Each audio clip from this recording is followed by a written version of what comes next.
ጠቅላይ ሚኒስትር አብይ አህመድ በኢትዮጵያ የመጀመሪያውን ስማርት ፖሊስ ጣቢያ አገልግሎት አስጀመሩ። በሆቴል አስተናጋጅነት ተቀጥሮ የባለቤቱን ወይም የባለ ሆቴሉን ልጅ ያገተው ወንጀለኛና እምነቱ እንዴት ነው? በዜናችን ሰማልናችሁ። በሊቢያ የባህር ዳርቻ በደረሰ አደጋ 2 ጨቅላ ህጻናትን ጨምሮ 53 ሰዎች ህይወታቸው አልፏል። ዓለምን ያሳዘነ ዜና ነው። ከጋሪ ፈረስ ጋር የተጋጨ ሲኖትራክ በዛሬው ዕለት መስመሩን ስቶ የህዝብ ማመላለሻ ተሽከርካሪን በመግጨቱ 6 ሰዎች ህይወታቸውን አጡ። በአዲስ አበባ የምትሰሙት ነው። ሴቶችን እናስመጣ ያሉት ባለስልጣን የፖለቲካ ህይወታቸው ተደመደመ። እንደምንውላችኋል። አሃዱ ኒውስ ኤንድ ፖለቲክስ የናንተ የመረጃ ቻናል ነው። ከዚህ በመቀጠል የካቲት 3 ያዝናቸውን የምሽት ዜናዎች ለዛሬ ለተማክሰኞ እንነግራችኋለን። ኔናርዶስ አለማየሁ ነኝ አዘጋጅቼ ማቀርብላችሁ። 7545 ላይ ውድ ቤተሰቦቻችን ሐሳባችሁን አስተያየቶቻችሁን ጻፉልን። እኛ በዜና የሚታይም ከሆነ አይተን ወደ እናንተ ወደ ውድ ቤተሰቦቻችን ጉዳዩን ወደ ዜና አምጥተን እንነግራችኋለን። ጥቆማ ማስተያየትም ሊሆን ይችላል። ሐሳባችሁ ገንቢ ነውና እንቀበላለን። በቀጥታ ወደ መረጃዎቹ እናልፋለን። ሰብስክራይብ እንዳትረሱ።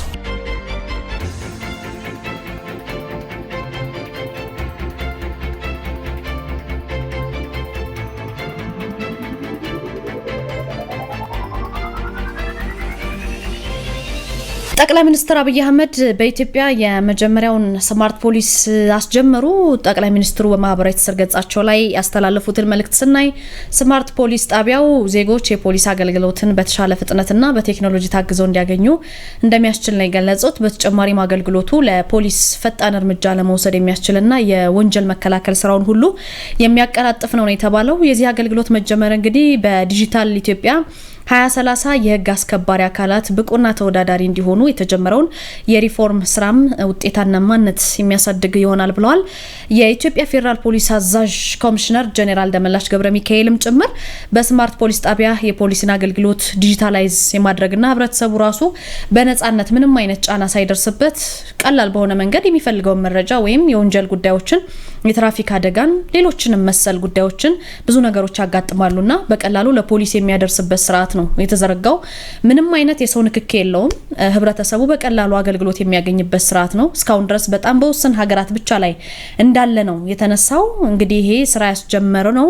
ስማርት ፖሊስ ጣቢያው በአፍሪካ የመጀመሪያ ነው፣ ከዓለም ደግሞ 4ኛ መሆኑን ተናግረዋል። እንግዲህ ኢትዮጵያን የመጀመሪያ ያደርጋታል እንደ አፍሪካ።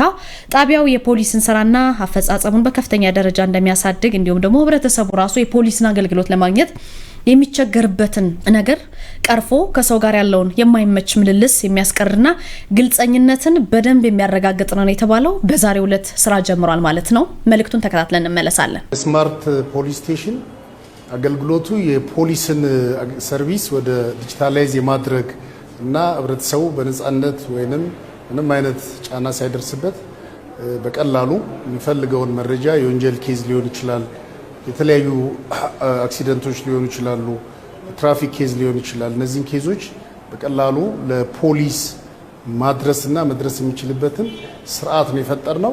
እንግዲህ እንደዚህ አይነት ዘመናዊ የሆኑ ዲጂታል የሆኑና ብዙ ጊዜ ምንም አይነት የሰው ንክኪ ሳይኖር ተገልጋዩ በቀላሉ አገልግሎት የሚያገኝበት ስርዓት እስካሁን ድረስ በጣም ውስን ሀገራት ላይ ነው ያለው። ወደ 1-3 ሀገራት ላይ ነው ያለው በአውሮፓና ኤዥያ ውስጥ። ከዛ ውጪ ይሄኛው ኢትዮጵያ በአፍሪካ የመጀመሪያው ነው።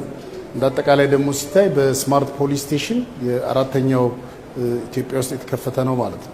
ስለዚህ ይሄ የፖሊስን ስራ በከፍተኛ ደረጃ ያሳድጋል። አንደኛ የፖሊስን ስራ ላይ ኤፊሺየንሲውን በከፍተኛ ደረጃ ይጨምራል። ሌላኛው ህብረተሰቡ ጋር ግልጸኝነትን ያሰፍናል። ምክንያቱም ህብረተሰቡ ፖሊሳዊ አገልግሎትን ለማግኘት አንዳንዴ የሚቸገርበትን ስርዓት ኬዙን ነግሮ ኬዙን መከታተል ብዙ ጣውረዶችና የማይመቹ ነገሮች ስላሉት እነዛን የማይመቹ ከሰው ጋር ያለውን ንክኪና ምልልስ በቀላሉ ስለሚያስቀር ግልጸኝነትን ያረጋግጣል። እንደዚሁ ደግሞ ለፖሊስም ፈጣን እርምጃ ለመውሰድ ይረዳል። ምክንያቱም ቴክኖሎጂ ሲደርስ በቀላሉ አመራሩም ጭምር መረጃው ስለሚደርሰው ቶሎ ውሳኔ ያስተላልፎ ቢፈለግ ወንጀለኛ ካለ የጠፋ ነገር ካለ ወይንም የደረሰ ጉዳት ካለ ፖሊስ ቶሎ ደርሶ ያንን ችግር መፍታት የሚችልበትን እድል ይፈጥራል። እንደዚሁ ደግሞ የወንጀል መከላከል ስራችንን የወንጀል ምርመራ ስራችንን በከፍተኛ ደረጃ ያሳድጋል። ከዛ ውጪ የፖሊሱ በህብረተሰቡ ዘንድ እምነት እንዲያገኝ በከፍተኛ ደረጃ ይጨምራል ማለት ነው። ለዚህ ይሄ ስፔስ ኢትዮጵያ ውስጥ በዚህ መልኩ መዘጋጀቱ በጣም ትልቅ ውጤት ነው። ፖሊስ እንደ ሀገር የተጀመረውን የ2030 የዲጂታል ኢትዮጵያን የዛ አካል የሎ ኢንፎርስመንት ኤጀንሲውም ይሄንን ተግባራዊ ያደረገ ሲሄድ ህብረተሰቡ በቀላሉ በራሱ ስልክ ወይንም ደግሞ እንዲህ አይነት ስቴሽኖች ባሉበት ቦታ እየመጣ ሰርቪስ ማግኘት የሚችልበትና ጉዳዩን ከፖሊስ ጋር ለፖሊስ ማቅረብ የሚችልበትን እንደዚሁ ደግሞ እዚህ ያቀረባቸውን ኬዞች የፋይል ነምበር ስለሚያገኝ በዛ ፋይል ነምበር ኬዙ መከታተል የሚችልበትንና ሲፈለግ ብቻ የሚቀርቡ ማስረጃዎች ካሉ አብዛኛውን በዚህ ማቅረብ የሚችልበት የተለየ ነገር ከሌለ ወደ ፖሊስ ሳይሄድ ኬዙን ተከታትሎ እስከ ሂደቱን መከታተል እስከ ፍርድ ቤት መከታተል የሚችልበትን ስርዓት የፈጠረ ነው። ይሄ ፖሊስና ህብረተሰቡ መሀል ያለውን እምነት በከፍተኛ ደረጃ የሚያሳድግ ስለሆነ በእኛ እንደ ትልቅ ውጤት ነው ያየነው። እንግዲህ በቀጣይ ደግሞ ይሄንኑ የስፔስ ሰርቪስ በስልኩ ላይ ማግኘት የሚችልበትን ስርዓት ከአርቲፊሻል ኢንተለጀንስ ኢንስቲትዩት ጋር በቅርበት እየሰራን ያለ ነው። በዛ አረጋግጠን ስንሄድ እዚህም ደግሞ መምጣት ሳይጠበቅበት በቀላሉ ከስልኩ ላይ እነዚህ ነገሮች ማግኘት የሚችልበት ስርዓት አለ። እንግዲህ እነዚህ ስቴሽኖች ዓለም ላይ ሞዴል ሆነው በየሀገሩ እነዚህ ቅድም ያልኳቸው 3 ሀገሮች ላይ እስከ 24 ተከፍተዋል። ይሄኛው በ26 ኢትዮጵያ ላይ ተጀምሯል። ይሄ በአፍሪካ የመጀመሪያው በሀገራችንም የመጀመሪያው ነው ስፔስ። በትልቁ ደግሞ በተለይ ግለሰቦች የተለየ መረጃ ይዘው ወይንም ጉዳያቸውን ለኃላፊ መንገድ ሲፈልጉ በቀላሉ እዚህ መጥተው ኃላፊን ላይቭ እያገኙ በቀላሉ ጉዳያቸውን ለኃላፊዎች ማስረዳት የሚችሉበትን እድልም ጭምር የፈጠረ ነውና ይሄ ለሀገራችን ትልቅ ብስራት ነው። ክቡር ጠቅላይ ሚኒስትራችንም ተገኝተው ይህን ስራ በማስጀመራችን እኛም እንደ ኢትዮጵያ ፌዴራል ፖሊስም እንደ አጠቃላይ ኢትዮጵያ ፖሊስ ሰራዊት ከፍተኛ ደስታ ተሰምቶናል። ይህንን እያስፋፋ እንሄዳለን። እንደሚታወቀው ከአንድ ዓመት በፊትም የኤኤፍፒ አፕን አስተዋውቀን አሁን ላይ ከፍተኛ ቁጥር ያለው የህብረተሰብ ክፍል እየተጠቀመ ነው ያለው። እሱንም ህብረተሰቡ በየጊዜው ዳውንሎድ አድርጎ እንዲጠቀም እና የማይጠቀሙ ሰዎች በዛ እንዲጠቀሙና ኬዛቸውን በቀላሉ ፖሊስ ጋር እንዲያደርሱ ይጠቅማል። ከዛ በላይ ደግሞ ሀገራችን አሁን በትልቁ እያደገ ነው። እንደምናየው አዲስ አበባ የቱሪስት መዳረሻ እየሆነ ነው ያለው። እንግዲህ ማንኛውም ኢትዮጵያን የሚጎበኝ ቱሪስት ማንኛውም ጉዳይ ቢያጋጥመው በቀላሉ ፓስፖርቱን ወይንም ሌሎች የሀገራችን ዜጋ የሆነው ደግሞ የፋይዳን መታወቂያ ተጠቅሞ እነዚህ ሰርቪሶች ማግኘት ይችላል። ኢቭን እነዚህንም ባይዝ በቀላሉ እዚህ መጥቶ ኬዞቹን ለፖሊስ ማቅረብ የሚችልበት ትልቅ እድል ስለሆነ በጣም ደስ ብሎናል። እንግዲህ አጠናክረን የሚቀጥል ይሆናል ማለት ነው። በሆቴል አስተናጋጅነት ተቀጥሮ የባለቤቱን ልጅ ያገተው ግለሰብ መነጋገሪያ ሆኗል። ድሬዳዋ ከተማ ውስጥ በታማኝነት ተቀጥሮ ሲሰራ የነበረ አንድ ሰው የ2 ዓመት ህፃን አግቶ 2 ሚሊዮን ብር ካልተከፈለኝ ልጁን ገድላለሁ በማለት ቤተሰቦቹ ላይ ከፍተኛ ድንጋጤ ፈጥሮ አሸብሯቸው ነበረ። ነገር ግን የፖሊስ ጥበብና ቴክኖሎጂ እንግዲህ ታክሎበት ከክፋት ድግሱ ከሽፏል። ይሄ ህፃንም ከመገደል ድኗል። እንግዲህ ዮሴፍ ወይም ደመላሽ እየተባለ የሚጠራ ግለሰብ በልጅ ወላጆች ሆቴል ውስጥ በአስተናጋጅነት ተቀጥሮ መስራት ከጀመረ ገና 1 ወሩ ነበረ። በዚህ አጭር ጊዜ ውስጥ ግን የቤተሰቡን እንቅስቃሴ አጥንቶ ከሆኑ ሰዎች ጋር ሆኖ ህፃኑን አግቶ ወደ ሀረማያ ከተማ ነው የሰወረው። 2 ሚሊዮን ብር ክፈሉ፣ ካልሆነ ግን ልጃችሁን እንገድላለን የሚል ዛቻ ለቤተሰቡ በተደጋጋሚ ደርሰዋል። ለማንም ብታሳውቁ እንገድለዋለን የሚልና የድሬዳዋ ፖሊስ ህፃኑን እንደ መከላከያ እንዳይጠቀምበት በጣም ጥንቃቄ አድርጎ በቴክኖሎጂ የታገዘ ክትትል ሲያደርግበት ቆየ። በመጨረሻ እንግዲህ ዋናውን ተጠርጣሪ አወዳ የምትባል ከተማ ውስጥ በአንድ ባንክ ውስጥ ነው፣ ሌሎቹ ደግሞ ህፃኑን ይዘው በነበሩበት አንድ ታዋቂ ሆቴል ውስጥ ነው በቁጥጥር ስር የዋሉት። ህፃኑ ምንም አይነት ጉዳት ሳይደርስበት ከቤተሰቦቹ ጋር ተቀላቅሏል፣ በፖሊስ እገዛ ማለት ነው። ወላጆቹም የማይቻል የሚመስል ብቃት ብለው ለፖሊስ አድናቆታቸው እንደገለጹ ነው የሰማነው። ፖሊስ እንግዲህ አሰሪዎች ሰራተኞችን ሲቀጥሩ ሁሌም እንደሚባለው ማንነታቸውን በሚገባ ማጣራት፣ መታወቂያቸውን መያዝ፣ ማን ነው ምንድነው የሚለውን ተያያዣቸውን ጭምር ከጀርባቸውንም ያለውን ነገር በደንብ አጥንቶ መቅጠር ያስፈልጋል። ይሄ ግለሰብ እንግዲህ ያገለግለናል ከኛ ጋር ይሰራል ብለው የቀጠሩት የባለ ሆቴሎቹን ልጅ ነው ያገተውና መታወቂያቸውን መያዝ ለደህንነታቸው ወሳኝ ስለሆነ ህብረተሰቡ ጥንቃቄ እንዲያደርግ ፖሊስ መልእክቱን አስተላልፏል። በሊቢያ የባህር ዳርቻ ዛሬም የሁለት ጨቅላ ህጻናትን ህይወት ጨምሮ 53 ሰዎች ህይወታቸው አልፏል። በዚህ አደጋ እንግዲህ የሁለት ጨቅላ ህጻናትን ህይወት ጨምሮ 53 ሰዎች መሞታቸውና መጥፋታቸው ተረጋግጧል። በጀልባዋ ላይ የነበሩት 55 ሰዎች ነበሩ። 53ቱ የደረሱበት የገቡበት አልታወቀም። ከዛ ውጭ ደግሞ ህይወታቸው አልፏል ነው የተባለው። በአደጋው ህይወታቸውን ካጡት መካከል ሁለቱ ህጻናት ናቸው። ከሞት የተረፉት ሁለት ሰዎች ብቻ ናቸው። በአሁኑ ሰዓት የድንገተኛ ህክምና እርዳታ ውስጥ ነው የሚገኙት። እንደ ዓለም አቀፍ የስደተኞች ድርጅት ወይም IOM መግለጫ ከሆነ ጀልባዋ ረቡዕ ዕለት ምሽት 5 ሰዓት ላይ ከዛውያ ተነስታ ለ6 ሰዓታት ያህል እንደተጓዘች በዙዋራ የባህር ዳርቻ አካባቢ ነው የተገለበጠች ይቺ ጀልባ። ተጓዦቹ ከተለያዩ አፍሪካ ሀገራት ህይወታቸውን ለመቀየር የተሰባሰቡ ነገ ተሰደን ያልፍልናል ያሉ ስደተኞች ነበሩ። የመካከለኛው ሜዲትራኒያን የጉዞ መስመር አሁንም እጅግ ገዳይ ሆኖ መቀጠሉን የታወቀው በፈረንጆቹ 2026 መጀመሪያ ላይ እስካሁን ከዛ ጊዜ ብቻ እስካሁን ድረስ እንኳን 484 ስደተኞች ሞተዋል ወይም ጠፍተዋል። በጥር ወር ብቻ ደግሞ በከባድ የአየር ሁኔታ ምክንያት በደረሰ አደጋ የ375 ሰዎች ህይወት ማለፉን IOM በግልጽ አስታውቋል። በጣም በርካታ ስደተኞች መንገድ ላይ እንደሚቀሩ ነው የተገለጸው። ህይወታቸውን ለመቀየር ነው ከሀገር የሚወጡት አብዛኞቹ። ነገር ግን በእንደዚህ አይነት መንገድ ላይ ይቀራሉ። ይህ አሰቃቂ አደጋ እንግዲህ ስደተኞች የተሻለ ህይወትን ነገ የሚለውን ነገር ተስፋ አድርገው የነገ ህይወታቸውን ፍለጋ በሚያደርጉት አደገኛ ጉዞ እጅግ በተከለከለና አደገኛ በሆነ በተለይ በህገወጥ ጉዞ የሚገጥማቸውን ከፍተኛ የህይወት መስዋዕትነት በድጋሚ ለዓለም ያሳሰበ አደጋ ሆኗል። ይህ አደጋ በአዊ ብሔረሰብ አስተዳደር በዳንግላ መጀመሪያ ደረጃ ሆስፒታል አንድ ህፃን ጥርስ ማብቀሉ መነጋገሪያ ሆኗል። በሆስፒታሉ አዋላጅ ነርስ የሆኑት መንግስቱ ኤባ እንግዲህ በዳንግላ የመጀመሪያ ደረጃ ሆስፒታል አዊ ዞን ውስጥ ማለት ነው አንድ የወተት ጥርስ ያበቀለ የምትመለከቱት ህፃን ልጅ መወለዱ ነው የተረጋገጠው። መሰል ክስተት ህፃናት ቀድሞ ከ6 ወራት በፊት የወተት ጥርስ የሚያበቅሉበት አጋጣሚ ይፈጠራል። ነገር ግን አዲስ ህፃናት ሲወለዱም አልፎ አልፎ የወተት ጥርስ አብቅለው የመወለድ እድል እንዳላቸው ነው የተሰማው። ክስተቱ ሲያጋጥም በሆስፒታሉ ታሪክ የመጀመሪያ ነው። የሆስፒታሉ ሜዲካል ዳይሬክተር እንደተናገሩት ማለት ነው የበቀለው የወተት ጥርስ ለቀጣይ የህፃኑ ጥርስ አበቃቀል እንዲመች የሚወገድ መሆኑን ተናግረዋል። ክስተቱ እንግዲህ በህፃኑ ጤና ላይ ምንም አይነት የጎንዮሽ ጉዳት የለውም። ማህበረሰቡም አዲስ በተወለዱ ህፃናት ላይ እንደዚህ አይነት ነገር አልፎ አልፎ ስለሚያጋጥም በመረዳት መደናገጥ እንደሌለበት መልእክት አስገንዝበዋል ማለት ነው። ከጋሪ ፈረስ ጋር የተጋጨ ሲኖትራክ አደጋ ደርሷል። በሸገር ከተማ አስተዳደር ኩራጅዳ ክፍለ ከተማ ከጋሪ ፈረስ ጋር የተጋጨ ሲኖትራክ ተሽከርካሪ መስመሩን ስቶ የህዝብ ማመላለሻ ተሽከርካሪ ጋር በመላተሙ ነው የ6 ሰዎች ህይወት ያለፈው።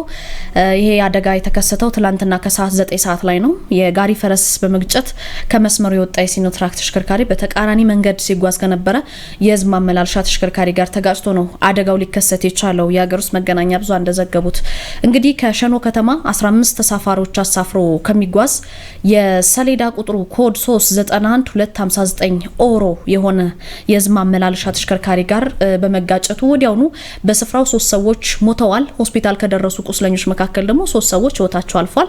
በአጠቃላይ በዚህ አደጋ 6 ሰዎች ናቸው የሞቱት። በአደጋው በ9 ሰዎች ላይ ከባድ የአካል መቁሰል አደጋ ደርሷል። ከፍተኛ ደም መፍሰስ አለ። ከአደጋው አስከፊነት የተነሳ የሟቾች ቁጥር ሳይጨምር እንደማይቀርም ነው የሀገር ውስጥ መገናኛ ብዙሃን የዘገቡት። አሽከርካሪዎች በድጋሚ ብዙ ተመልካቾቻችን ልትኖሩ ትችላላችሁና ፍጥነታችንን ቀንሰን ማሽከርከር እንዳለብን መልእክት ተላልፈዋል። ሴቶችን እናስመጣ ያሉት ባለስልጣን የፖለቲካ ህይወታቸው ተደመደመ። የዓለምን ዝቅተኛ የወሊድ ምጣኔ ለመታደግ ከውጭ ሀገር ሴቶችን እናስመጣ የሚል አነጋጋሪ ሀሳብ ያቀረቡት የደቡብ ኮሪያው የጂንዶ አውራጃ ኃላፊ ኪም ሂሶ ከፓርቲያቸው እንዲባረሩ ተወስኗል።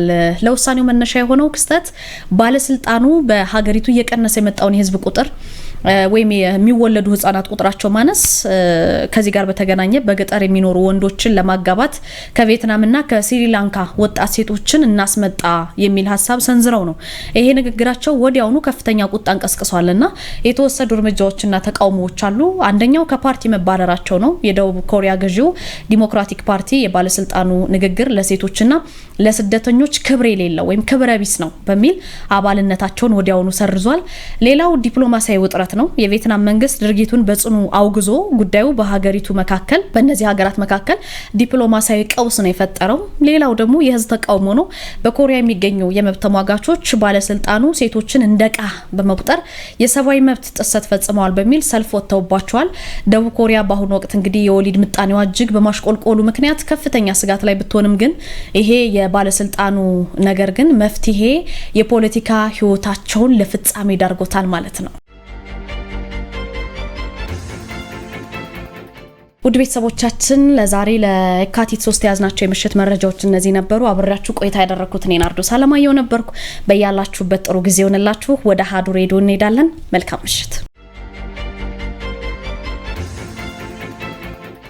የዓለም ስራ ዘውዱ ቴክኒኩን እየተቆጣጠረች ዓለም ነው ሹሙ የእናንተ ውድ ቤተሰቦቻችን ሀሳብ አስተያየት ጥቆማ እየተቀበለ እንዲሁም አሃዱ ልሳን ማለዳውን እየመራው ፍቅር ተቢታው አብረናችሁ ቆያለን። ብዙዎቻችሁ እንግዲህ በአሃዱ ልሳን ማለዳ እንዲሁም በአሃዱ ልሳን እኩለ ቀንና አመሻሽ ላይ በተዳሰሷቸው የምትሏቸውን ርዕሰ ጉዳዮች ደውሉልን ባልነው መሰረት በርካቶች እየደወላችሁ ነው። እንግዲህ ጥቆማችሁንም መሰረት በማድረግ የሚመለከተውን አካል በማነጋገር በአሃዱ ልሳን ማለዳ በሚተላለፉ ዜናዎች እንዲሁም ደግሞ ምናልባትም የፕሮግራም ሽፋን የምንሰጣቸው ይሆናል። ስለምትደውሉም አብራችሁንም ስለምትዘልቁ ምስጋናችን ከልብ ነው። አሁንም ለሐሳብ አስተያየት ጥቆማችሁ በ0940 መጨረሻውን 02 እና 03 እንዲሁም 07 እያደረጋችሁ ደውሉልን። 7545 አጭር የጽሁፍ መቀበያችን ነው። በ7545 በቀጥታ መደወልም ይቻላል። አንኳር ዘገባዎቹ ቀዳሚ ናቸው።